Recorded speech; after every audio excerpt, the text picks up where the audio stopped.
ಕನ್ನ ಹಾಕ್ಬಿಟ್ಟಿದ್ದಾರೆ. 11 ಲಕ್ಷದ ಹಣದ ಸಮೇತ ಅಳಿಯ ಜೂಟೆದ್ದಿದ್ದಾನೆ. ಕಲಬುರಗಿಯ ಕಾಳಗಿಯಲ್ಲೊಬ್ಬ ಕಿಲಾಡಿ ಅಳಿಯ ದೇವರು ಪತ್ತೆಯಾಗಿದ್ದು, ಅತ್ತೆ ಸಿದ್ದಮ್ಮ ಕೂಡಿಟ್ಟಂತಹ 11 ಲಕ್ಷ ರೂಪಾಯಿಯನ್ನ ಅಳಿಯ ಕದ್ದು ಓಡ್ ಹೋಗಿದ್ದಾನೆ. ಅಳಿಯ ಮೀನಪ್ಪ ಅಂತ ಹೇಳಿ ಸದ್ಯ ಆತನ ಹೆಸರು ತಿಳಿದು ಬರ್ತಾ ಇದ್ದು, ಹೊಲ ಖರೀದಿ ಮಾಡಬೇಕು ಅಂತ ಹೇಳಿ ಅತ್ತೆ ಸಿದ್ದಮ್ಮ ಮನೆಯಲ್ಲಿ ಹಣವನ್ನ ತಂದಿಟ್ಟಿದ್ರು, ಸ್ವಲ್ಪ ಮಟ್ಟಿಗೆ ಹಣವನ್ನ ಕೂಡಿಟ್ಟಿದ್ರು.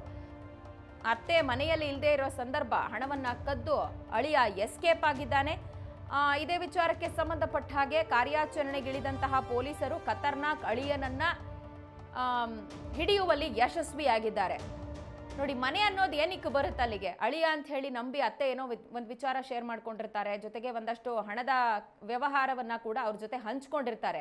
ಇದನ್ನೇ ಅಡ್ವಾಂಟೇಜ್ ಆಗಿ ತೆಗೆದುಕೊಂಡು ತನ್ನ ಇಚ್ಛೆಗಳನ್ನ ಪೂರೈಸ್ಕೊಳ್ಬೇಕು ಅಂತ ಹೇಳಿ ಅತ್ತೆ ಮನೆಯನ್ನೇ ಮೂಲೆಗೆ ತಳ್ಳಿ ತಾನು ಉದ್ಧಾರ ಆಗಬೇಕು ಅಂತ ಹೇಳಿ ದುಡ್ಡು ಕದ್ಕೊಂಡು ಹೋಗ್ತಾನೆ ಅಂದರೆ ಇಂತಹ ಮನಸ್ಥಿತಿಗೆ ಏನು ಹೇಳಬೇಕು ಅನ್ನೋದೇ ಗೊತ್ತಾಗೋದಿಲ್ಲ. ಕಲಬುರಗಿಯ ಕಾಳಗಿಯಲ್ಲಿ ನಡೆದಿರುವಂತಹ ಘಟನೆ ಇದು. ಅತ್ತೆ ಸಿದ್ದಮ್ಮ ಹೊಲ ಖರೀದಿ ಮಾಡ್ಕೊಳ್ಬೇಕು, ಇನ್ನೇನು ವಯಸ್ಸಾದ ಕಾಲಕ್ಕೆ ಏನು ಮಾಡೋದು ಅಂತ ಹೇಳ್ಬಿಟ್ಟು ಒಂದಷ್ಟು ದುಡ್ಡನ್ನು ಕೂಡಿಟ್ಟಿದ್ರೆ ಅದನ್ನ ಕದ್ದು ಅಳಿಯ ಎಸ್ಕೇಪ್ ಆಗಿದ್ದ. ಬಟ್ ಪೊಲೀಸರು ಈತನನ್ನ ಕಾರ್ಯಾಚರಣೆ ಮಾಡೋ ಮೂಲಕ ಅರೆಸ್ಟ್ ಮಾಡಿರುವ ಮಾಹಿತಿ ಲಭ್ಯ ಆಗ್ತಾ ಇದೆ.